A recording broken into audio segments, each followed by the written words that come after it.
Hello everyone. So this is the next video on linear algebra. We will discuss linear transformation and some properties of linear transformation in this class. So to begin with, first of all, what is a linear transformation? So here you consider two vector spaces U and V are the two vector spaces over the same field. U is a vector space over the field F and V is a vector space over the field F. Then what is this linear transformation? See, linear transformation in the sense it's a map actually, that is it's a function from U to V satisfying two properties. The first property is T of alpha into U, it is equals to alpha into T of U. Second thing is T of U plus V, it is equals to T of U plus T of V. What else these two signifies? See here, U is an vector space, V is an vector space, and this is the linear transformation T. So U is a vector in U, so U belongs to this U. Alpha into U means you will scale that vector. Let us assume you have a vector of length some 2 centimeter, you will scale it. If alpha is 2, it will become 4. If alpha is 3, 3 into 2, it will become 6. So alpha into U, that is a scaling of the vector. So you scale that vector, then once you map it, it is equivalent to alpha into T of U. That means T of U is already somewhere here. If U is here, T of U is here. So it says you have a vector U. By scaling it, if you transform, it will be just scaled times this vector. That is your alpha into T of U is T of alpha U. Second condition says you have two vectors U and V in U. First you add them by triangular law. You add these two vectors. Then you just map it. You have U here and V, U plus V, it is in this domain. Once you apply the map, it will go to T of U plus V. But T of U plus V is what?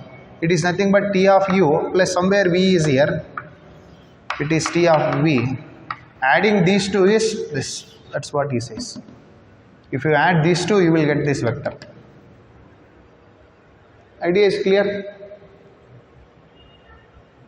So that is the linear transformation.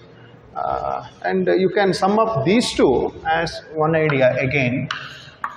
T of alpha U plus beta into V, it is alpha into T of U, beta into T of V, where U and V belongs to the domain and alpha and beta are scalars. Idea is clear? However, in the examination, if they ask, find whether it's a linear transformation or not, my advice is, first you check 0 element. What is T of 0? It must go to 0 dash. What is 0 dash? See here you have two vector spaces U and V. 0 is an 0 element of the vector space U and 0 dash is an 0 element of the vector space V. What is T of 0? T of 0 must be 0 must go to 0 dash. That is, in any linear transformation, if T is a linear transformation, it fixes the origin. In a sense, it fixes the 0 element. If 0 is here, it will fix the 0 element of V. So T of 0 must be 0 dash. You first check this. If it is, you are not getting 0, then you claim that it is not, you can conclude that it is not a linear transformation. You can just think about the example in this way. For example, if r square to r square given by T of x comma y, it is x plus y x minus y. This will become the linear transformation. However, if he gives t of x comma y equals to x plus 1 comma y, then you check. See, this is the first example and this is the second example. For the second one, I am witnessing that what is the origin of this 0 comma 0, that is the 0 element. It will go to what? So it says put x comma y goes to x plus 1 comma y. So 0 comma 0 will go to 1 comma 0, which is not the 0 element. 0 dash. 0 dash is precisely 0 0, right? 0 element of the second vector space, what else you took. So the second example, what else we are witnessing, it is not a linear transformation. So that you can judge them in a easy way. That means in any linear, if it is a linear, if T is a linear transformation, it fixes that 0 element. I had written here. Then T of minus u is T of minus u, it is minus of T of u. This is because of, you can write this minus u as minus 1 into u. So again it's a scalar, you can take them out by the property of linear transformation, which is minus T of u. So next thing is, linear transformation is also denoted by homomorphism. It's also a synonym for this is an homomorphism. So if you have an homomorphism or linear transformation, both are one and the same. And then we move on to what is an isomorphism. Similar properties, what else we are studied in our algebraic structure. So we say a linear transformation T, or else let us assume it's just a map, it's a function, is said to be an isomorphism if T is an homomorphism. Homomorphism is nothing but a linear transformation. Second thing, T must be 1 1. Third point is T is on 2. If these three conditions are satisfied, we say that T is an isomorphism. And one note you should make is U and V are the vector spaces over the same field F. U is an vector space over the field F and V is an vector space over the field F. If these three conditions are satisfied, then we say U is isomorphic to V. They are algebraically identical. What are the properties that is true for U, that is true for V? Idea is clear? Yes. Then once we discuss this isomorphism, we have some remarks on this isomorphism. Let us note this. Okay, this is the first remark. What else we are observing? Two finite dimensional vector spaces over the same field are isomorphic if and only if they have same dimension. What else it says?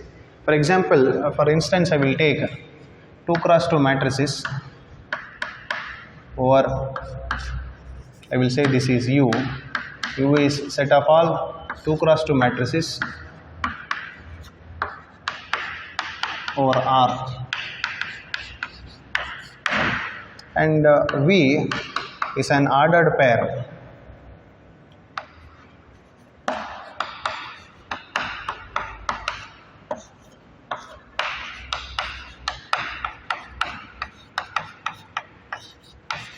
of real numbers. And I am considering the underlying field is the field. What else we are considering? It's the real numbers. Now the question here is, U, if the dimension of U is 4 and dimension of V is 4, if both have same dimension over the same field you are taking, then U is isomorphic to V. That is the summary of the first remark. Second thing, every n-dimensional vector space is isomorphic to Vn of F. That you can understand.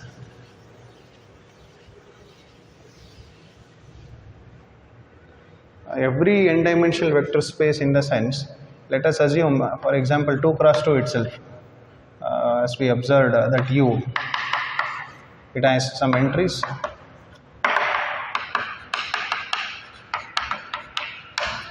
So this dimension of U is 4, and he is saying Vn of F means what? Then you take any vector space V over R, its dimension must be n. So I take V to be Rn itself. So here for this case I will take 4. So these two are isomorphic, that's what he says. Then next is linear operator.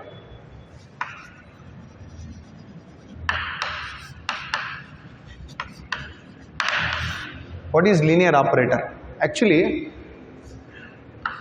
consider any linear transformation from U to itself. It must be within. It's called operator. If it is within itself, it is called as an operator. Idea is clear. Then zero transformation.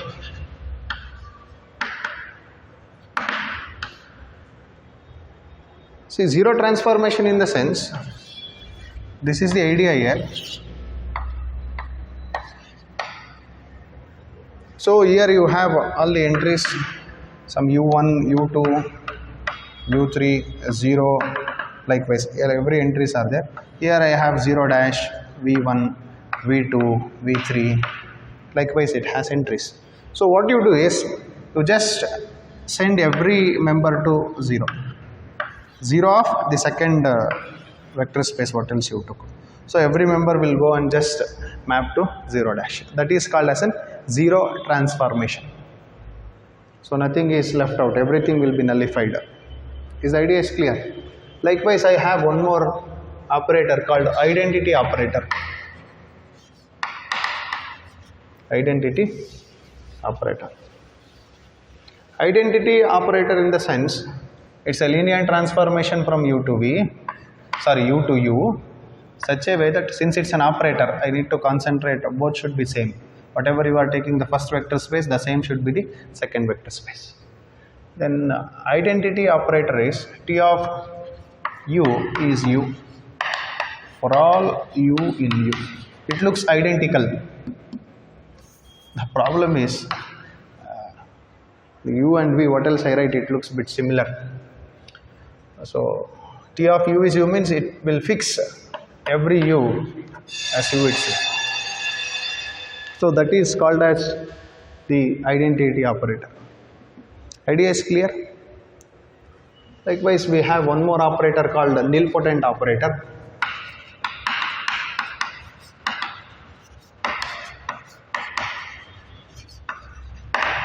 It says T from U to V. It is said to be a nilpotent operator if T to the power n is 0 for some natural number n. Then we say that it's a nilpotent operator. We will think about while we solve some problems, we will try to understand what are these nilpotency operators are. Then it's called nilpotency index is there. Nilpotency index in the sense T to the power n minus 1, see, or else T to the power k minus 1 is not equals to 0. If T to the power k is 0, then k is called nilpotency index of the linear operator T. So looking into all these things, we will just try to understand one important result, that is, this is important, linear transformation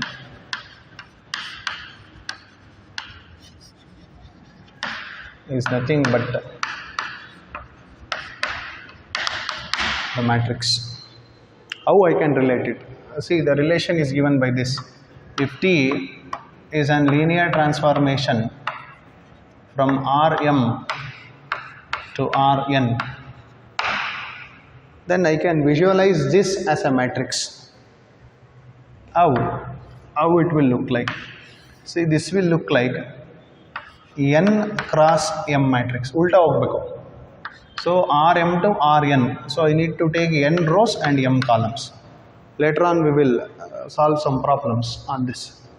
So a linear transformation can be visualized as matrix. If matrix is given, some matrix n cross m, then it's a linear transformation from m to n. Idea is clear?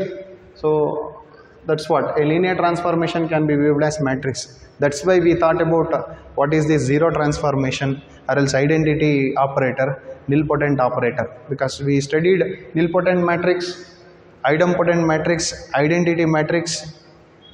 Likewise, this and all can be studied because of that result. Reason is that any linear transformation can be viewed as matrix. So what are the properties that is true for matrix that can be visualized through linear transformation? Idea is clear? And before I go into the detail of rank nullity theorem, I want you to understand this. See, you have vector spaces, two vector spaces u and v, and there is a linear transformation T which operates u to v, from u to v. Then these entries may fall into this v. A portion of v can be considered. So every element is dropped into this subset of v. This is called range of the linear transformation T. What are the elements that are considered? So I didn't consider all of v, I considered just a portion of v. That is called as range space of T. Range space of T. As I am saying range space, this R of T is the subspace of this vector space. And the dimension of this range space, dimension of the range space of T, it is called rank of T.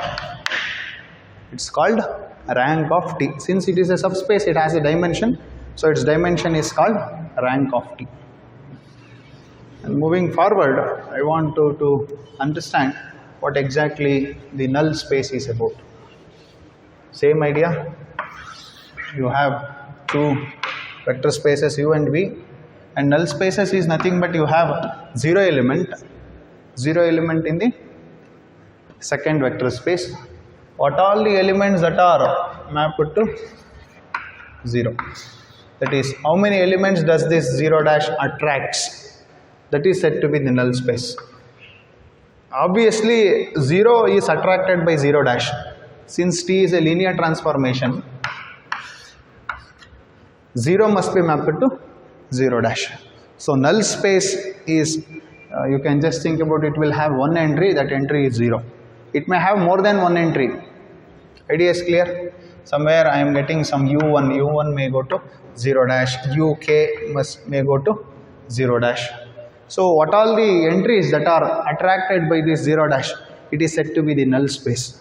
So and it is denoted by, null space is given as set of all entries in the first vector space such that T of u is 0 dash. This is called as null space. And this will form a subspace, as I am saying null space, this will form the subspace of u.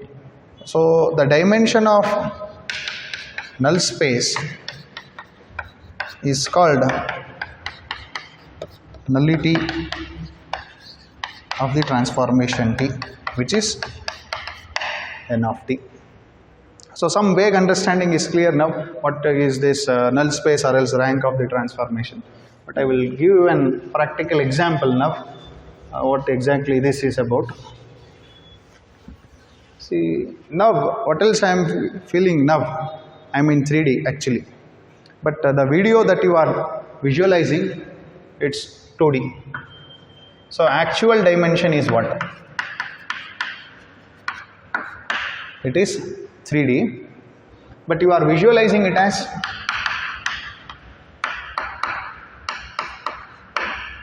2D. That means in between that process, that camera what else I am using, it just projects only 2D. 3D is just projected it as 2D. That means one dimension is left. This is nullified. Or else last dimension. What is the last dimension? Last dimension is one dimension.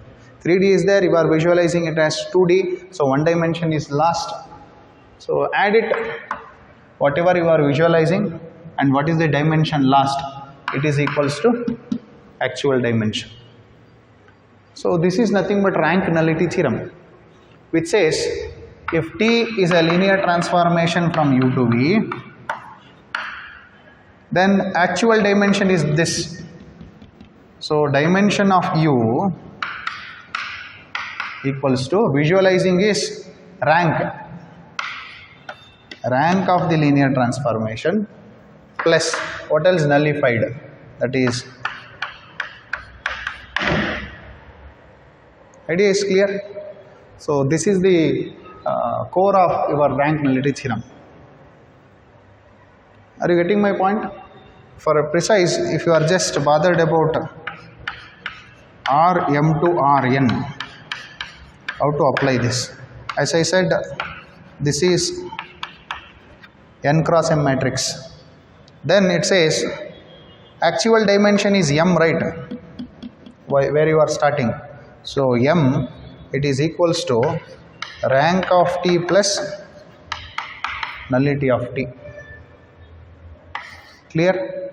Or else you can say rank of T plus nullity of T equals to number of columns in that given matrix. If you don't know about this, if you just given matrix is given, rank of this matrix plus nullity of this matrix must be equals to the columns involved in that matrix. Why that Rm is here? Because of the result what we know. Rm to Rn is nothing but it's a matrix of order n cross m. Idea is clear. That's why I am using m here. That is dimension of U is this, equals to rank of T plus nullity of T. Yes.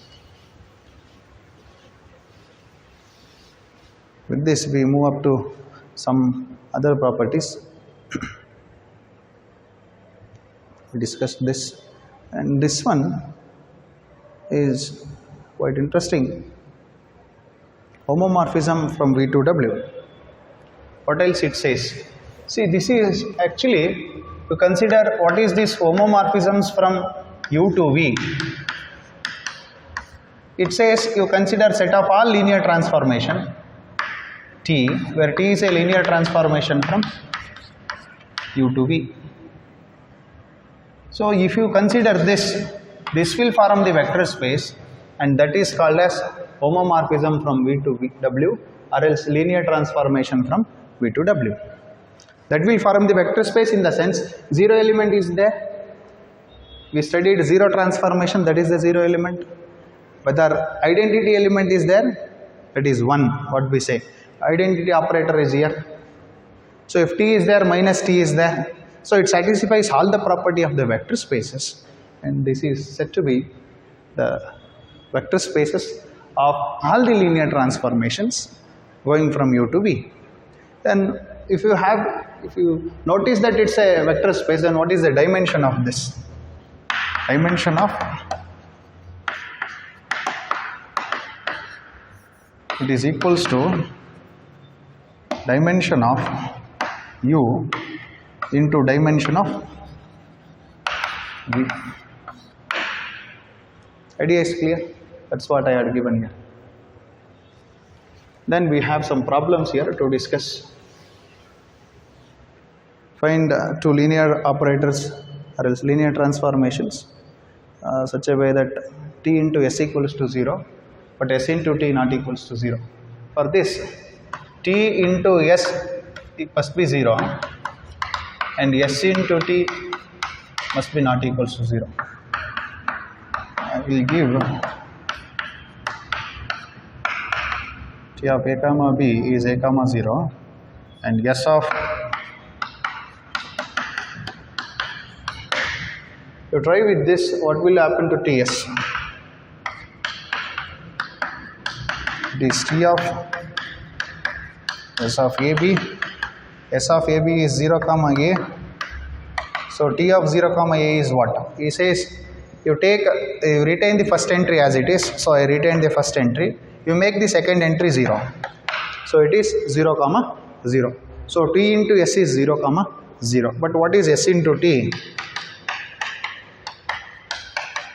See, S into T means S of T of AB. T of AB is a comma 0. But what is S of a comma 0?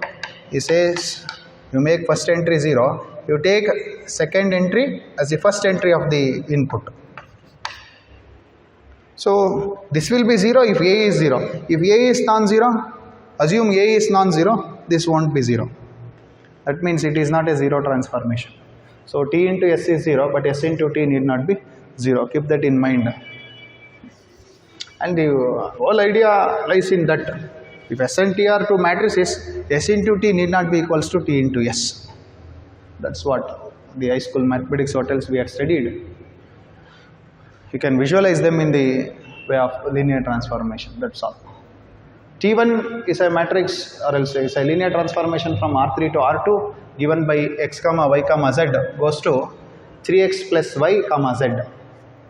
And T2 is a linear transformation. No, he is asking, yes, it's a linear transformation from R cube to R square given by x, y, z goes to minus y plus z comma x minus y.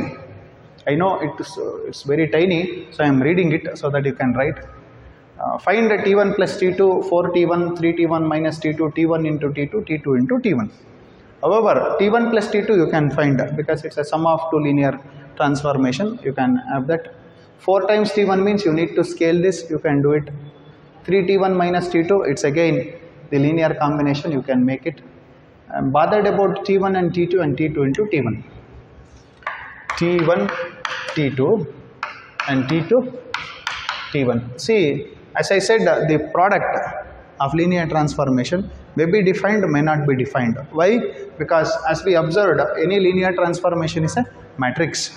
So, matrix multiplication may be defined, may not be defined. So, you cannot always say that strongly we cannot conclude matrix multiplication is always defined. So, we must check with this. T1 is a matrix from 2 cross 3. T2 is a matrix R cube to R square, that means 2 cross 3. Whether this multiplication is defined, see 3 is not equals to 2, so this multiplication is not defined. How about the second case? T2 is again a matrix of order 2 cross 3.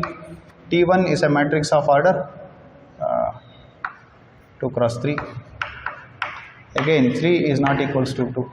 So the matrix multiplication is not defined. So this is not possible. The product you cannot define.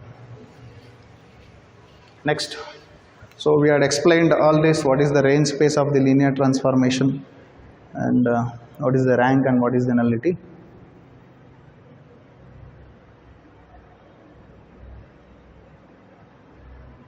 Yes. I will move to the fifth remark because those remarks are explained already. Here he says, a linear transformation T from U to V is said to be singular if there exists some non-zero vector such that once you map it, it will go to 0. So first let us understand what is this singular and non-singular transformation is. Singular transformation in the sense, see, T of U may be 0 although U is non-zero. That is called as the singular transformation. In the sense, I will just want you to understand in this way. So you have a 0 dash here and this is V and this is U. So obviously 0 will be mapped to 0 dash, right? I have one more here U1. If U1 is non-zero, but if U1 maps to 0 dash, u1 is non-zero, but if it is mapped to 0 dash means this transformation is singular. If there is any one entry which is non-zero, which is mapped to 0 dash means it is singular. That means if 0 dash attracts more than one fellow from the first vector space, then it is singular. What is this called? The attracted by 0 dash? It's called nullity of T. It is 0 and u1. So it is more than one entry, then it is singular. Idea is clear? Then what is non-singular? Non-singular means no such fellows are entertained. You say no, it's not possible. Just only one fellow you can take, that's all. It is only 0. As per the rule, 0 will go to 0 dash. If there is any non-zero entry here u1 which is non-zero, this will be mapped to some t of u1 which is non-zero. That is, any non-zero vector is mapped to non-zero vector. That is called as non-singular. Idea is clear? Or else I can say in this way also, try to understand the definition. There are many ways to define what is this non-singular. See, non-singular means, let us assume t of u is 0 dash. Then what should be your u? U must be 0. Getting? So you can say that as your non-singular transformation. Then moving on and on, we have some more results here. Yes. 6th and 7th results. 6th one we observed. This 7th one is t is 1 1 if and only if kernel of t equals to 0. So kernel of 0 is 0 means what? That is, it contains only this element. No other elements are attracted by this. Getting my point? Only kernel of this is only 0 means only if I map 0, just it goes to 0 dash. There is no other element which goes to 0. If that is the case, then you can claim that the t is 1 1. The linear transformation is 1 1. How to say this? So let us assume, you can prove this actually. I will try to prove the 7th one. Remaining and all you can prove it by your own. I am not going to prove it, but however, to create interest, t is 1 1 if and only if kernel of t is 0. Let us assume t is 1 1. T is 1 1 means what will happen to t of 0? 0 already we know it fixes to 0 dash. So is there any entry? Can it go to 0 dash? If there is any other vector which maps to 0 dash, many people will go to 1, so it will become many 1. So which contradicts the fact t is 1 1. That means there should be only one such entry which goes to 0 dash. So kernel of t is what? It is just 0. Getting? So I proved if t is 1 1, kernel of t is 0. Then I want to prove if kernel of t is just 0, then I need to show t is 1 1. How to show this? Kernel of t is 0. In order to show t is 1 1, I will assume t of u equals to t of v. Then t of u minus t of v is 0 dash by the property of linear transformation. This is t of u minus v is 0. So t of, look to this, t of u minus v is 0 dash. And kernel of t contains only one entry. So u minus v is going to 0 dash means what? U minus v must be 0. Then only it can go to 0 dash, because already you know kernel of t contains only one element and I have that element. That element is u minus v. So u minus v is 0. If u minus v is 0, u equals to v. So t of u equals to t of v implies u is equals to v means t is 1 1. So you can prove in that way. 8th one also you can prove if t is non-singular if and only if T carries linearly independent subsets of U onto a linearly independent subsets of V. That I will try to show one case, the remaining case you can show. Let us assume T is non-singular.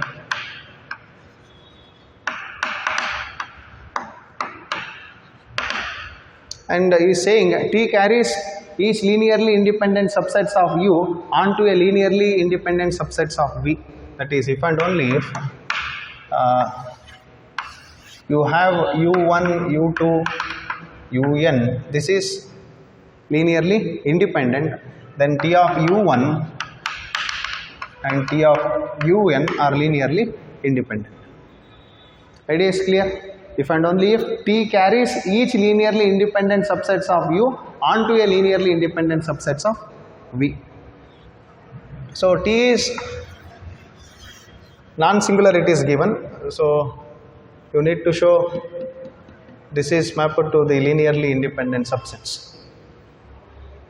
Okay. Let us assume T is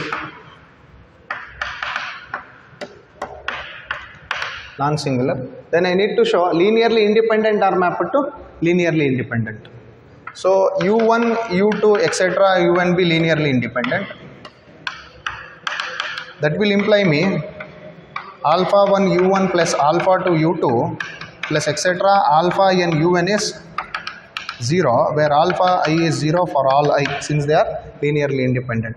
Once I apply the map, if I apply map T for this, it is alpha 1 into T of U1 plus alpha 2 into T of U2 plus alpha n into T of UN, it is 0 dash.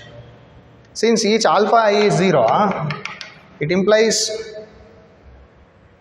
T of U1, T of U2, T of UN is linearly independent.